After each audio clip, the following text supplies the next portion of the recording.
आज एक अहम अवेयरनेस डे मनाया जा रहा है और वो दिन है मच्छरों से फैलने वाली बीमारियों के ख़तरात से आगाही के लिए। और ये दिन का आगाज़ तो यूँ हमने किया था बहुत सारी अच्छी बुरी खबरों के साथ साथ, लेकिन एंड ये अच्छा होता है बिकॉज के अवेयरनेस ज़रूरी है। और पाकिस्तान में when we are already at a stage जहाँ पर हमारे बहुत सारे मसाइल हैं, सो कटिंग इट शॉर्ट, ये दिन ये जो डे है यानी द मॉस्किटो डे जो मनाया जाता है, वैसे तो इसे मलेरिया से जोड़ा जाता है क्योंकि उस दौर में सबसे बड़ी मच्छरों से फैलने वाली बीमारी मलेरिया थी, लेकिन अब बहुत सारी ऐसी बीमारियां हैं जो मच्छरों से फैलती हैं। तो चलिए इस सारे मामला पे बात कर लेते हैं कि पाकिस्तान में ऐसी बीमारियां हैं जिससे फैल रही हैं मच्छरों की वजह से, और उसके लिए आगाही के लिए हमें क्या करना चाहिए और हम कहाँ पर खड़े हैं। डॉक्टर सादिया खालिद हमारे साथ मौजूद हैं जो कि जनरल फिजिशियन हैं। डॉक्टर सादिया, गुड मॉर्निंग और बहुत शुक्रिया आज के इस दिन की मुनासबत से हमसे गुफ्तगू करने के लिए।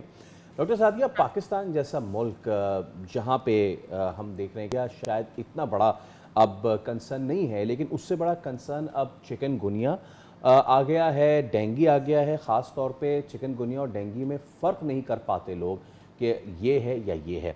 सो कहाँ हम खड़े हैं when it comes to awareness against these mosquito borne diseases? जैसा कि आपने जिक्र किया कि मच्छरों से फैलने वाली बीमारियों में मलेरिया जो पहले सरफहरिस्त था, बट अब अनफॉर्चुनेटली डेंगू, चिकनगुनिया और मलेरिया को भी हम लिस्ट में शामिल रखेंगे क्योंकि मलेरिया भी उतना ही ख़तरनाक है जितना डेंगू और चिकनगुनिया है। अच्छा, अगर आप डेंगू की बात करें तो डेंगू जो है वो इट्स अ वायरल इन्फेक्शन जो कि इन्फेक्टेड जो मॉस्किटो है उसके काटने से होता है। यही चिकनगुनिया का भी यही सिनेरियो है। बट जो मलेरिया है that is a parasitic infection जो कि जो भी मच्छर के काटने से ही होता है। लेकिन इन तीनों बीमारियों में मिलती जुलती अलामात होती हैं। सिर्फ एक टेस्ट होते हैं जिनकी बेसिस पे हम जो है वो आइडेंटिफाई करते हैं कि ये डेंगू है और ये पेशेंट मलेरिया का है और चिकनगुनिया का है। तो उसके लिए NS1 एक डेंगू का एंटीजन टेस्ट होता है जो कि हमें बताता है कि इस मरीज़ को डेंगू हो गया है।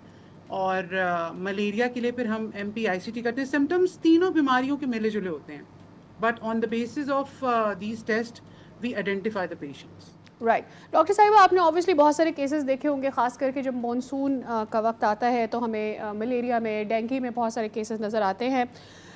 हमारी जो आवाम है उसकी जनरलाइज थिंकिंग क्या है, वो बीमारियां जो कि मच्छरों से फैलती है और हम कितना सीरियस लेते हैं इसे? अच्छा देखिए, मलेरिया और डेंगू तो जानलेवा साबित हो सकती है और सीरियसनेस तो बिल्कुल नहीं होती है क्योंकि लोग अगर हम कहते भी हैं कि रात के औकात में आप बाहर निकलने से परहेज़ करें, पूरे बाजू के कपड़े पहने और ऐसी जगहों पर जहाँ पर पानी का निकास है उस जगह से दूर रहें और अपने घरों में अपने बर्तनों को जिनमें पानी है या पौधे हैं उनसे दूर रहें, उनको कवर करके रखें अपने पॉट्स को जिसमें पानी है। और अपने घर में स्क्रीनिंग मच्छरदानियाँ इस्तेमाल करें, नेट जालियाँ लगवाएं। बट यही है कि लोग जो हैं वो इन तदाबीर पर कम ही अमल करते हैं। या एग्जैक्टली। अच्छा, अब डॉक्टर साहब, हमने देखा है कि लोग ना सिर्फ कम इस पे अमल भी करते हैं, बल्कि जनरली आप क्या समझती हैं, इन अवेयरनेस फैलाने में कमी है या फिर हम लैक लस्टर हैं ऑलरेडी अपनी सेहत की चीज़ों को लेके, और जब तक कोई खुदा ना खास्ता कोई बड़ी चीज़ ना हो जाए तब तक हम सीरियस ही नहीं होते, हम प्रिवेंशन पे नहीं जाते। हम जब हो जाती है चीज़ तो उसके बाद तो चले चले जनाब, अब ज़रा हम हॉस्पिटलाइज हो जाते हैं, अब हम अपने ज़्यादा पैसे खर्च करते हैं। So as a nation we are like that. Do you agree? Yes, बिल्कुल 100% एग्री। द रीज़न इज़ कि अवेयरनेस भी नहीं है। अवेयरनेस इस तरह आनी चाहिए कि मीडिया पे इसको बहुत ज़्यादा हाईलाइट किया जाए। डेंगू आउटब्रेक्स तो हमें पता है कि कितने ज़्यादा हो चुके हैं इस वक्त और कितनी डेथ्स हुई हैं उस डेंगू की वजह से।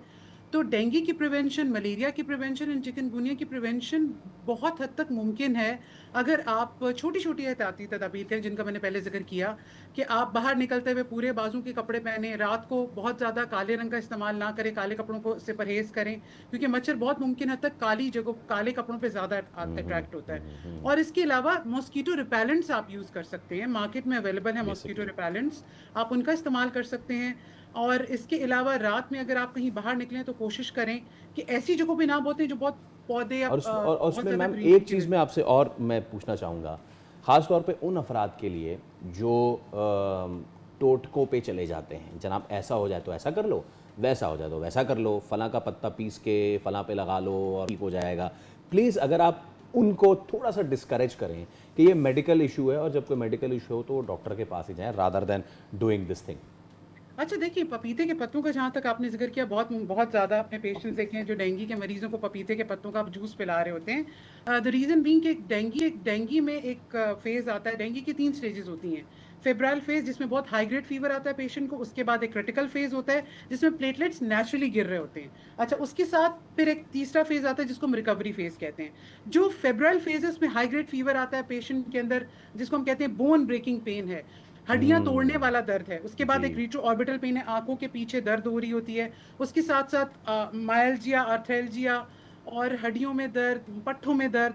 और जब ये 3 से 4 दिन गुज़रने के बाद जो है पेशेंट के जो प्लेटलेट्स गिरते हैं, उसमें ज़्यादातर कहते हैं कि आप पपीते के पत्ते दें तो प्लेटलेट्स बढ़ेंगे। ये एक नेचुरल बॉडी का रिस्पॉन्स होता है। पपीते के पत्ते अगर आप ना भी दें उसका जूस, तो भी आपके प्लेटलेट्स ने बढ़ना है।